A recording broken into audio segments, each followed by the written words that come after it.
INSS altera a regra para concessão de aposentadorias. Presidente Jair Bolsonaro diz que ministro da Fazenda insiste em mudar benefícios dos trabalhadores. Reportagem mostra quem recorrer em caso de problemas nas compras pela internet. Aumenta a vacinação de crianças no Rio Grande do Sul contra a Covid. Governo da Bahia libera uso de máscaras em todos os lugares fechados do estado. Número de casos de sarampo aumenta em São Paulo.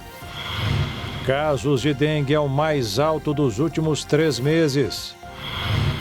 E a Ucrânia enfrenta o aumento de ataques da Rússia no leste do país. A partir de agora, no Jornal das 22.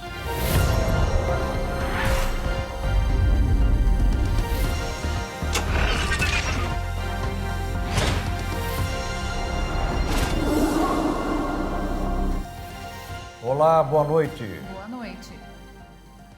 A internet é uma das principais ferramentas do comércio no mundo. Hoje você pode fazer até as compras do mês sem sair de casa. Mas nem tudo são flores. Quando um produto comprado dá algum problema, a quem devemos recorrer? Acompanhe na reportagem. Roupas, celulares e até fraldas para o bebê. Produtos que podemos encontrar e comprar pela internet. E é fácil encontrar quem adora usar a ferramenta. Você comprou o que pela internet? Normalmente é joias, que eu compro. As vendas online cresceram 21% em 2021. Roupas e telefones celulares são os produtos mais vendidos pelos sites de vendas. Além da facilidade de não precisar sair de casa, a pandemia do coronavírus contribuiu e muito para esse aumento. Mas como nem tudo são flores, os problemas também apareceram.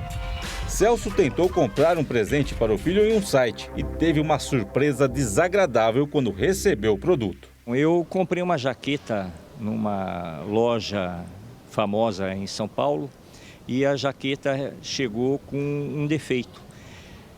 Eu entrei em contato com a rede e eles pediram para que eu devolvesse a jaqueta. Porém, eu tive que sair da minha casa, pegar a jaqueta, ir até o correio e postar. Fiz isso, 15 dias depois, quando eu recebi a jaqueta veio novamente com um problema, só que em outro local. Entrei em contato com a empresa disse que não trocaria mais, porque já havia sido trocada. Crescem as vendas e também as reclamações. Para se ter uma ideia, o Procon de São Paulo registrou um aumento de 653% no segundo semestre de 2021, em comparação com o mesmo período em 2019. O número saltou de 44 mil para 337 mil queixas. E a campeã de reclamações é a falta de entrega do produto, seguida pela cobrança indevida e da mercadoria com defeito. Celso até conseguiu receber o dinheiro de volta. Mesmo com a dor de cabeça, ele ainda acredita que a venda online é uma ótima ferramenta, mas precisa de alguns ajustes. A internet veio para ajudar, a venda online, a compra online veio para ajudar, porém, falta o ser humano atrás. Ah, mas é sistema. Atrás do sistema tem que ter um ser humano. Então falta isso. Vender, eles querem vender, mas na hora que você precisa do suporte, você não tem. A Agência Nacional de Telecomunicações decidiu determinar que as operadoras de telefonia bloqueiem as ligações feitas por robô, as chamadas robocalls, que tiram o sossego dos usuários do setor. A agência ainda analisa qual a melhor forma de estabelecer essa regra, se seria uma medida cautelar ou outro instrumento de regulação.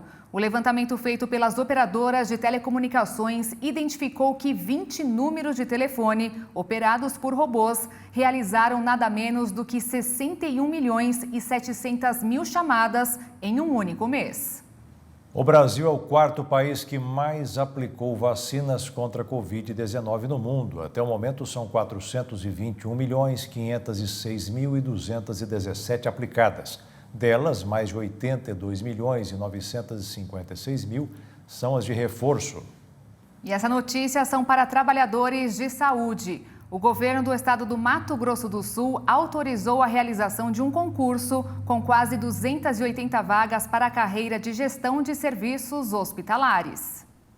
A Secretaria de Administração já está com o processo de formar a comissão organizadora após o decreto de autorização publicado pelo governador. Agora vai ser estabelecida uma comissão para a elaboração do edital, definir os parâmetros para o concurso e aí assim que tiver tudo pronto será publicado o edital. São 276 vagas no total, todas da área da saúde. Para Secretaria de Estado de Saúde, para a Fundação de Serviços de Saúde, que é a FUNSAL, que hoje é o hospital regional que atende a FUNSAL. A previsão é que essa prova da autorização de hoje seja realizada no segundo semestre. São vagas para analista de sistema, fonoaudiólogo, assistente social, fisioterapeuta, psicólogo, farmacêutico, biomédico, enfermeiro e médico. Já para o cargo de técnico de serviços hospitalares,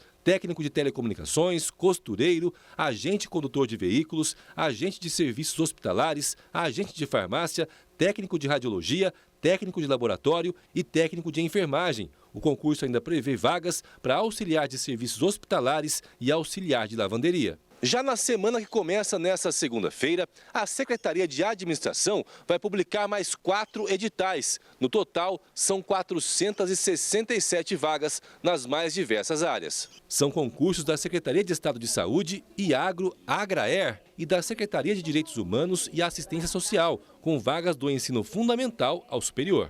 Os editais estão com a previsão de publicação na semana que vem e assim da publicação em Diário Oficial, o candidato, as pessoas interessadas podem acessar esses editais no Diário Oficial e lá terá todas as informações de previsão de data de acontecimento, o valor da inscrição, as vagas oferecidas. Então, todos os detalhes serão acessados somente com a publicação. E veja a seguir, o preço do gás de cozinha deve ficar mais barato até o final de semana. E veja também, Rússia aumenta ataque contra a Ucrânia.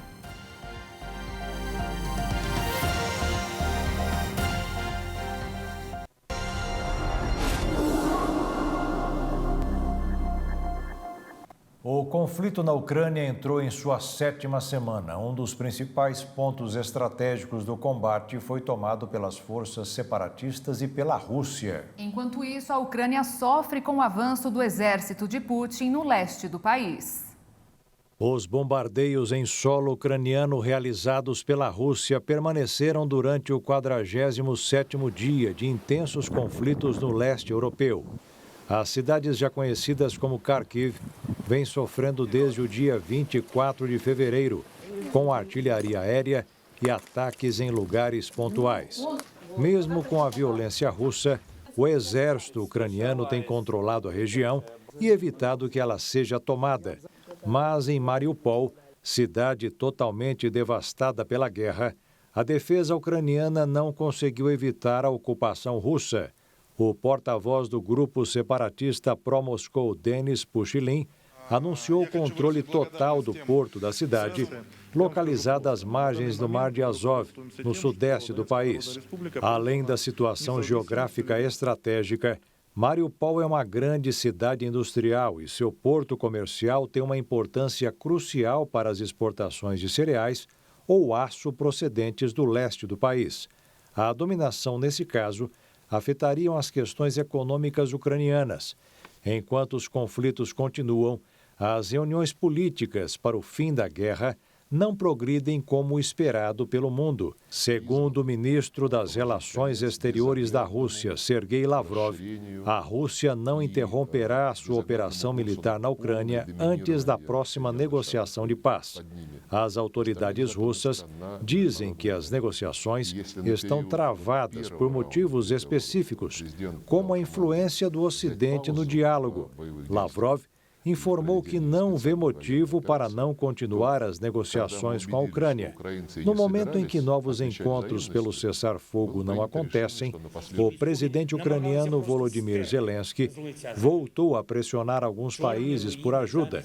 Falando em vídeo para os parlamentares sul-coreanos, Zelensky disse que seu país precisa de mais ajuda, incluindo armas, se quiser sobreviver na guerra. Com um discurso forte e sentimentalista, Zelensky disse que a Coreia do Sul tem muitas armas que podem não apenas ajudar a salvar a vida de ucranianos comuns, mas também impedir que a Rússia ataque outras nações. O presidente ucraniano ainda citou que dezenas de milhares de pessoas foram mortas no ataque da Rússia. As declarações de Zelensky coincidem com a realidade, já que 11 milhões de ucranianos foram forçados a deixar suas casas. Desde o final de fevereiro, mais de 4 milhões e 500 mil pessoas fugiram da Ucrânia e buscam ajuda humanitária em países vizinhos.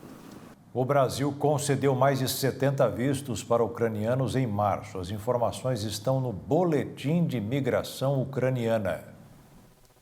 O Brasil concedeu 74 vistos e 27 autorizações de residência humanitária para ucranianos no período entre 3 e 31 de março. As informações são dos Ministérios da Justiça e das Relações Exteriores. A ação concedeu as medidas de acolhimento para cidadãos afetados ou deslocados devido à guerra na Ucrânia.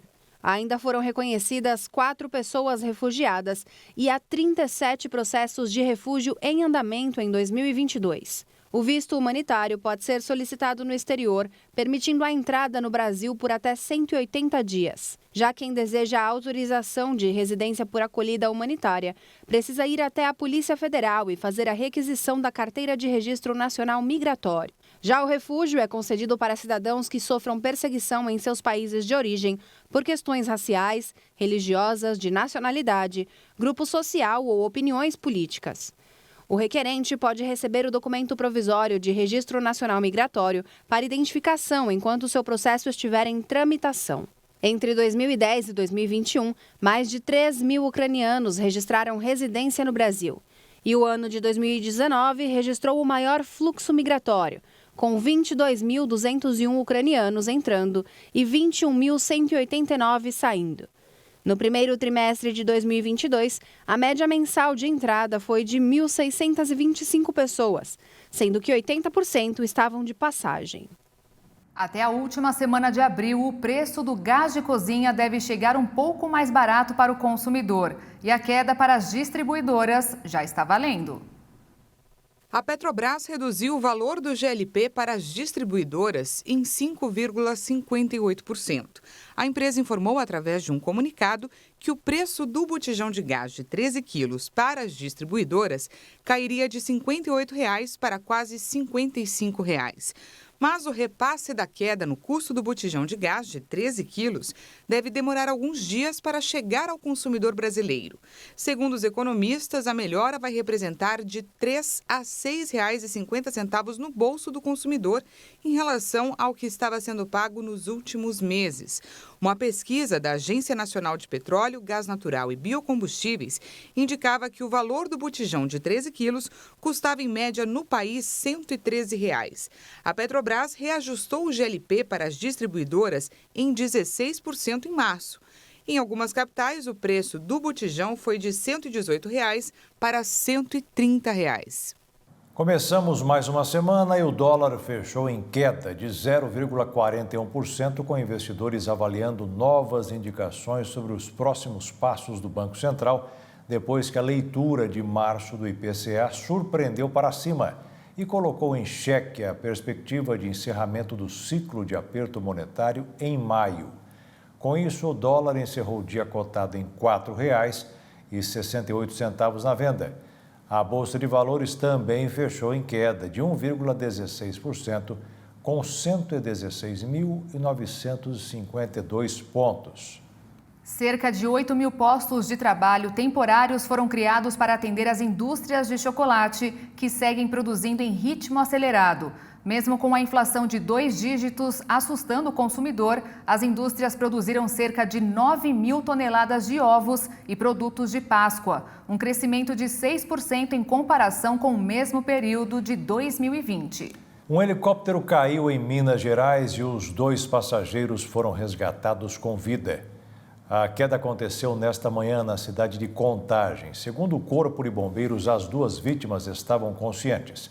O piloto de 59 anos foi conduzido até um hospital local em outro helicóptero. e está em observação devido a um trauma torácico. O segundo tripulante foi levado ao hospital de ambulância e não teve o estado de saúde detalhado. Ainda não se sabe as condições da queda e a altura que a aeronave estava. E veja a seguir, oferta de emprego vai ter mutirão nacional. E ainda, o número de casos de dengue aumenta no país.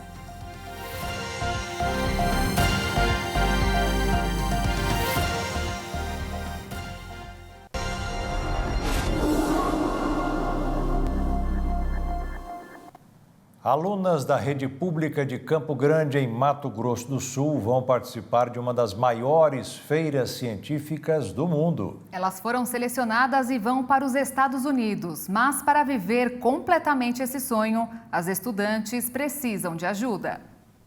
Nas páginas deste livro está sendo construída a história de 11 meninas que se juntaram e estão mudando rumos. Todas são do Instituto Federal de Campo Grande. As escritoras foram responsáveis por escrever histórias, pesquisar, e a parte de desenho, que as ilustradoras pesquisaram os rostos e fizeram primeiramente desenhando no papel e depois passando para a mesa digitalizadora no computador. Ariadne e Bianca representam um grupo que tem o objetivo de mostrar a representatividade das mulheres na ciência e tecnologia. O nosso grande objetivo é mostrar as mulheres que fizeram tecnologia pelo mundo, porque elas não são reconhecidas.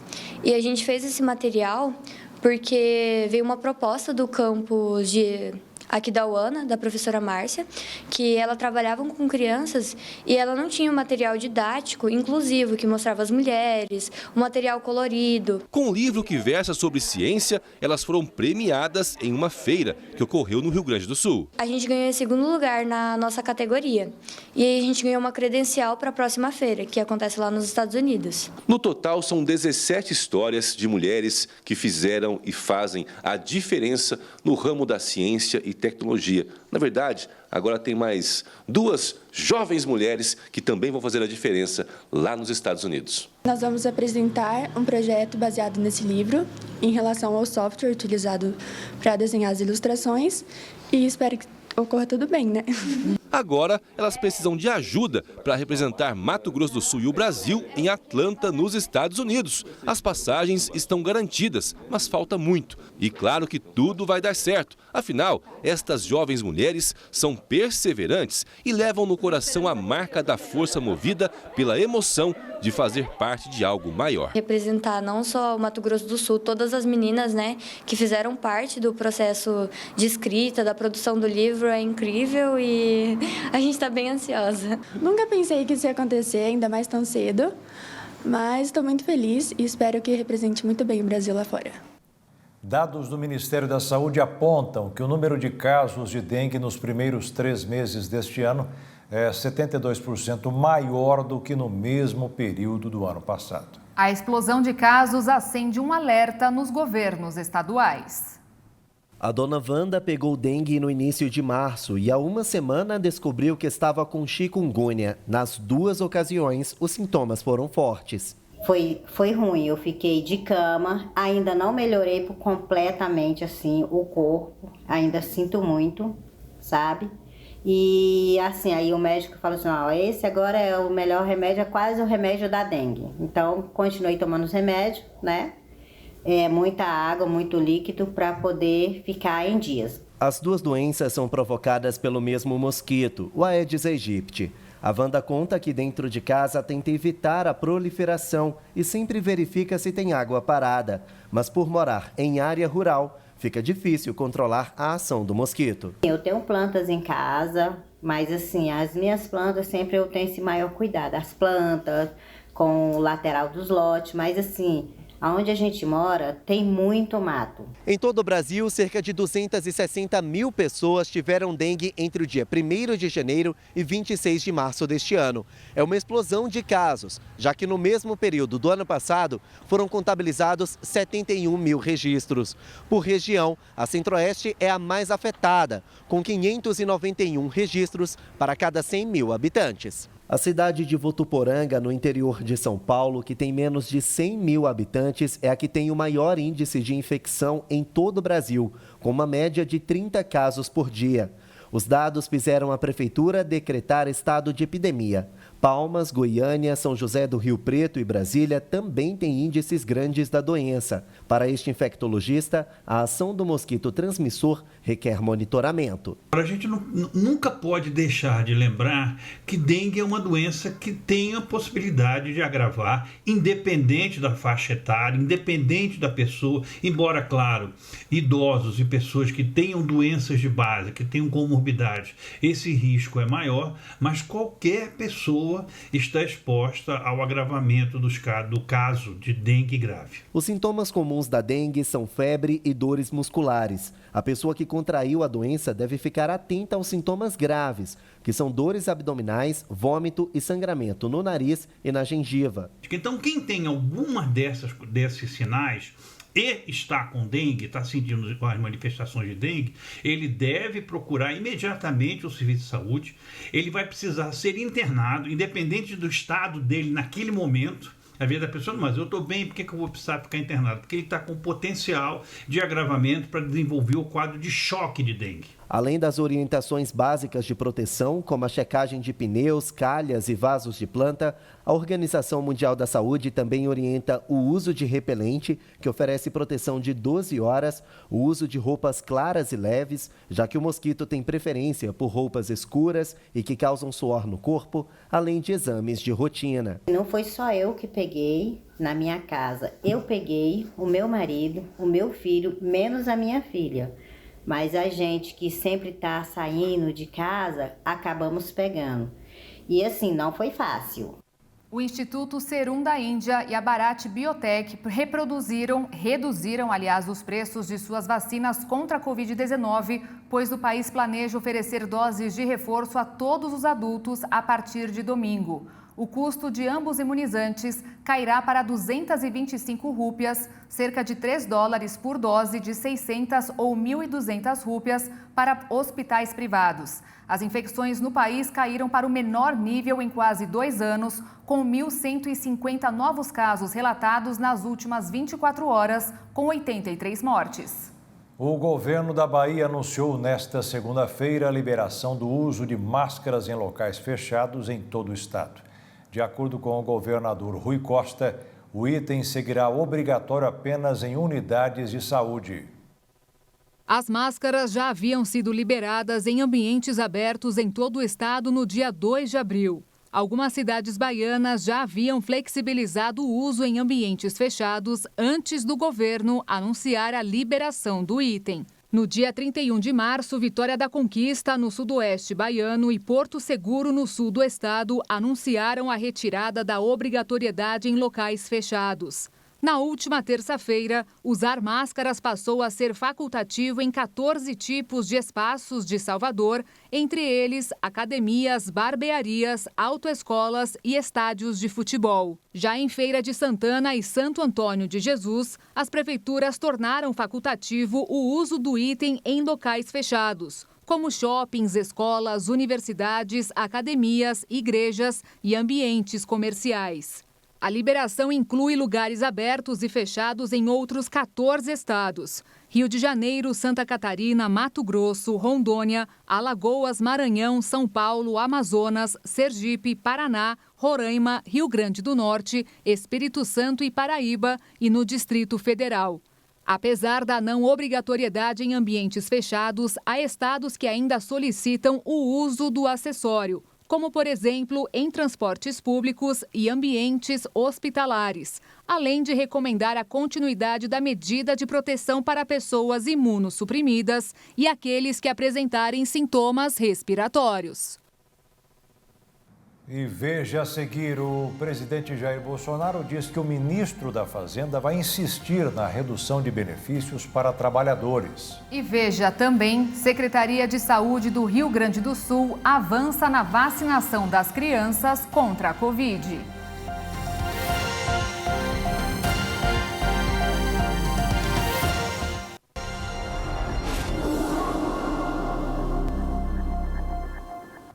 O presidente Jair Bolsonaro afirmou hoje que o ministro da Economia, Paulo Guedes, ainda deseja formalizar o programa Carteira Verde Amarela, que reduz os encargos trabalhistas para as empresas.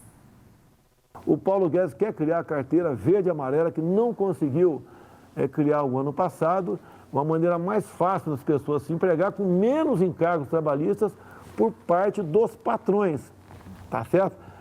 Então, essas medidas têm um impacto direto na nossa economia. E cada vez mais, você pode ver, quando a gente muda a forma como o aposentado e a pensionista fazer a sua prova de vida, está ajudando a economia do Brasil.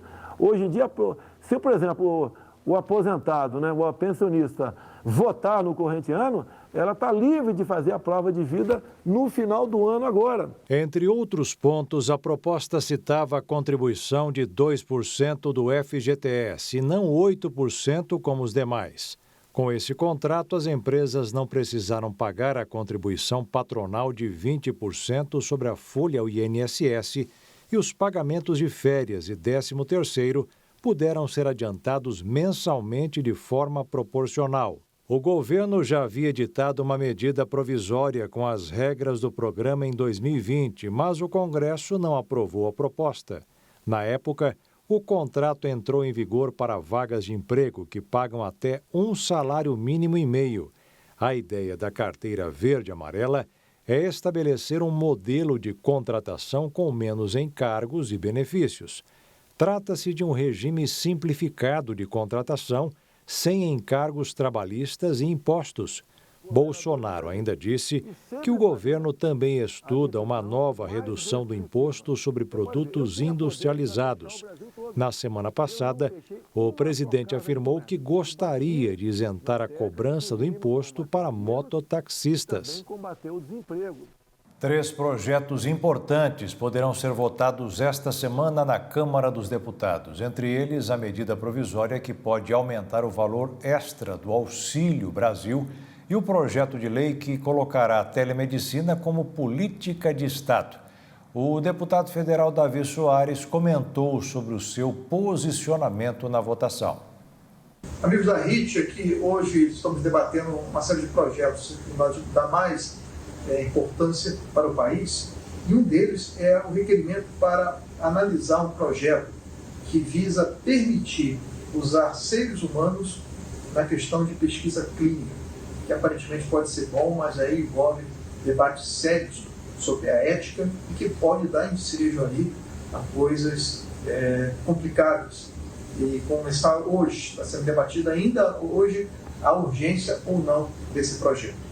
O importante também é a medida provisória 1076, que vem a fazer a extensão do Auxílio Brasil por mais um período de tempo ainda esse ano, e que é importante, já que vai começar a ser pago agora essa renda à população desempregada, é importante continuar, nós estamos votando com certeza positivamente.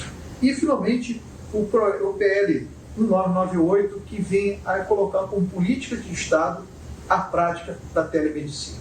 No que foi autorizado durante a pandemia, agora vai se tornar permanente, o que eu sou totalmente favorável.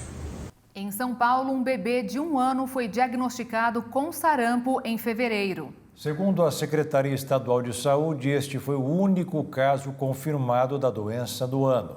Mas o estado investiga outros 25 em meio a um risco de surto devido à queda na cobertura vacinal. A melhor maneira para a prevenção do sarampo é a vacinação. Vale lembrar que desde o dia 4 de abril, a imunização está voltada aos profissionais da saúde e a partir do dia 3 de maio serão vacinadas crianças de 6 meses a menores de 5 anos. No estado de São Paulo, o público infantil engloba quase 13 milhões de crianças. A vacina tríplice viral, que protege não só do sarampo, mas também da cachumba e da rubéola, faz parte do Programa Nacional de Imunização e é aplicada nos postos de saúde. No Brasil, depois de ter sido erradicada em 2016, a doença voltou a provocar casos a partir de 2017, levando a um surto em 2019 com quase 21 mil diagnósticos confirmados. Em 2020, com as medidas restritivas para conter o avanço da Covid-19, os casos de sarampo também ficaram sob controle, saindo de mais de 2 mil diagnósticos no mês de março para uma média de 68 por mês de maio até o fim do ano. No ano passado, foram registrados apenas 2 óbitos pela doença no país, ambos no estado do Amapá. Um de uma criança de 7 meses, sem comorbidades e que não havia sido vacinada, e o outro de um bebê de 4 meses.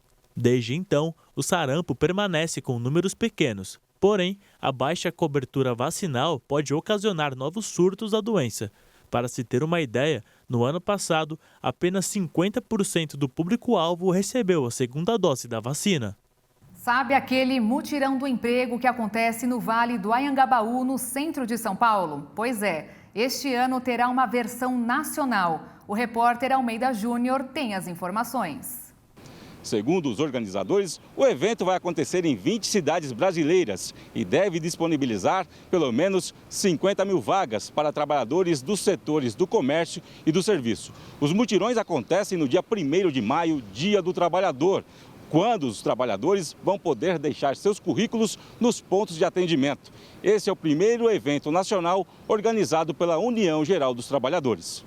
O INSS alterou regras para análise e concessão de aposentadorias. O Instituto publicou uma instrução normativa e 10 portarias de apoio. Mais detalhes com o repórter Igor Damasceno. As medidas são para diminuir filas de espera dos segurados que esperam análise de pedidos e reconhecimento de direitos previdenciários. A instrução normativa, já publicada no Diário Oficial da União, inclui regras para análise minuciosa dos requerimentos. As principais mudanças estão no caso da união estável, envolvendo óbito. Antes eram exigidos 2 documentos para comprovar a união. Agora é permitida a apresentação de apenas um documento. Já o período em que o beneficiário recebeu a aposentadoria por invalidez será contado como tempo de contribuição. Além disso, os herdeiros não poderão exercer atos de cunho pessoal do falecido, ou seja, não terão direito de mexer em qualquer pedido ao INSS do segurado que já morreu. E o período de afastamento temporário, o antigo auxílio-doença, não será considerado como tempo especial, já que, de acordo com o órgão, isso pode dificultar a obtenção da aposentadoria especial. Dados do próprio INSS apontam que, atualmente, cerca de 1.600.000 pessoas estão à espera de uma resposta do órgão. A inflação de março em Campo Grande, Mato Grosso do Sul, foi a 4ª mais alta entre as capitais pesquisadas pelo IBGE. O índice foi um dos maiores dos últimos 7 anos. O grupo de transporte, que inclui os combustíveis, foi o principal responsável pela alta da inflação no mês de março, com índice de 2,78%. A alimentação aparece em segundo lugar, com aumento de 2,58% no geral. E basta dar uma olhada nos preços, na quantidade de produtos comprados mensalmente. A quantidade que a gente comprava antes não compra mais. Não faço aquela compra grande mais, só o que está faltando, não tem mais aquela despensa cheia. Só o tomate aumentou 40% de fevereiro para março. O pão francês, 7,02%. O café, 2,3%. Produto que, aliás, não para de subir há 15 meses. De acordo com a última pesquisa de índice de preços ao consumidor amplo. Comparada a outras 16 capitais, onde o IPCA é calculado pelo IBGE, Campo Grande apresentou a 4ª maior alta da inflação em março. O índice ficou em 1,73% e, dentre todos os marços, desde 2014, quando a pesquisa começou a ser feita, esse é o segundo maior. Ele só fica em segundo lugar em relação a março de 2015, que registrou 1,79%. O impacto é ainda maior se a gente falar da medição acumulada nos últimos 12 meses. Campo Grande registrou índice de inflação de 12,02%, maior que o índice nacional, que foi de 11,3%. O dinheiro começa a valer menos. Então, quando a gente precisa comprar um pão francês e o pão francês tem um aumento de 7,02%, a gente consegue comprar menos pães com o mesmo dinheiro. Então, o dinheiro teve uma desvalorização no processo. O estado de São Paulo pode fechar o ano com uma safra de trigo recorde de cerca de 400 mil toneladas. A estimativa foi apresentada na primeira reunião da Câmara Setorial da Cultura no estado. Os cálculos consideram os registros de colheita das 4 maiores cooperativas paulistas que atuam na produção do cereal.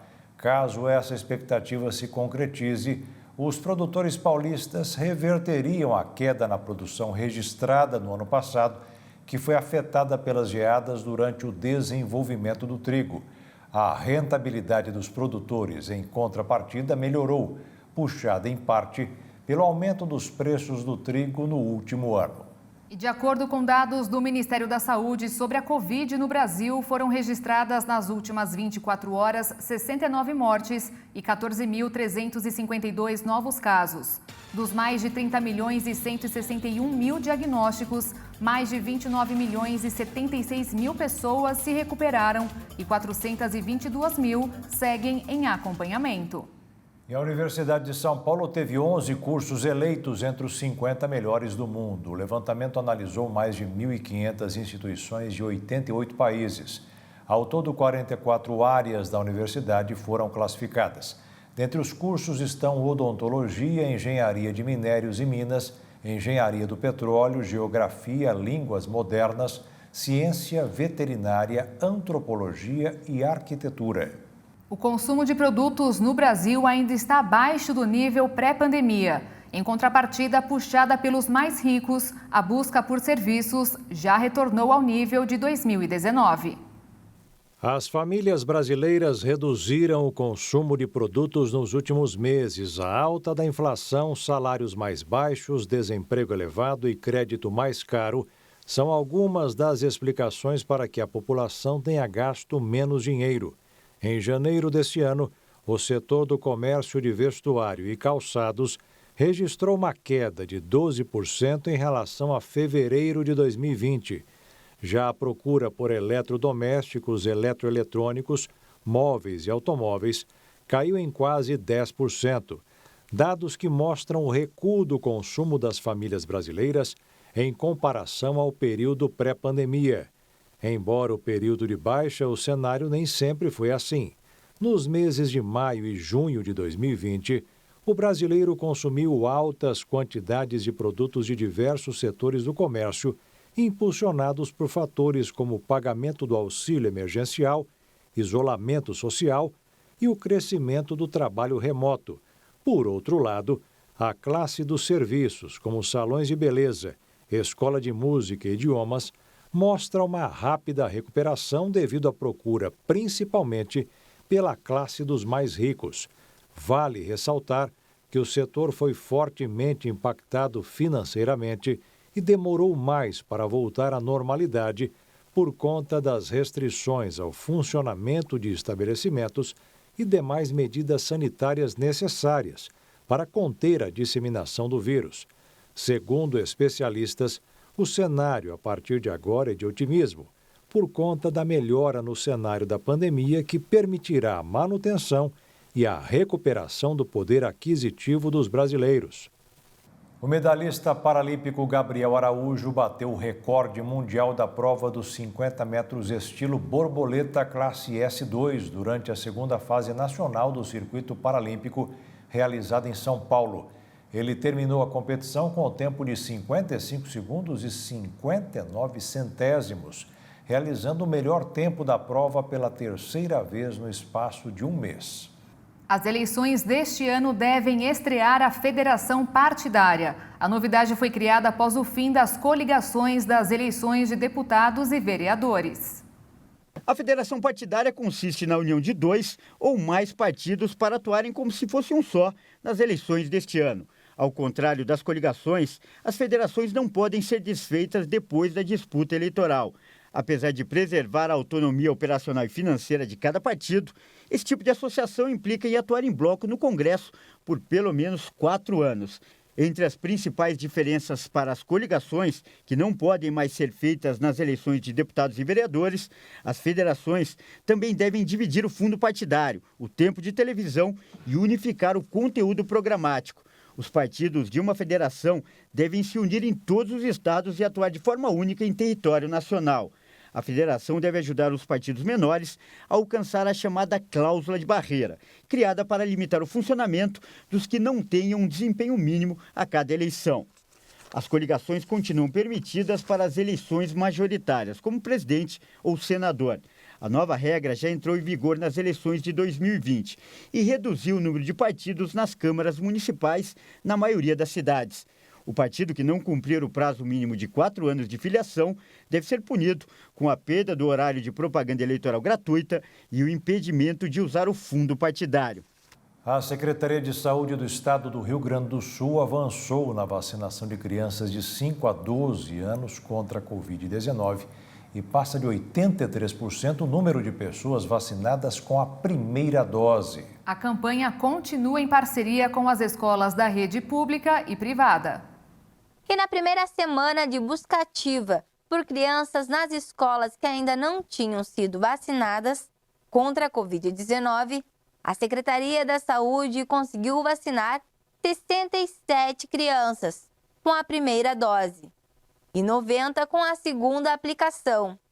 A ação conjunta com a educação envolve as instituições escolares e as unidades da saúde do município, que montaram um programa de vacinação que teve início no dia 4 de abril e término previsto para o dia 30 deste mês, dentro das escolas.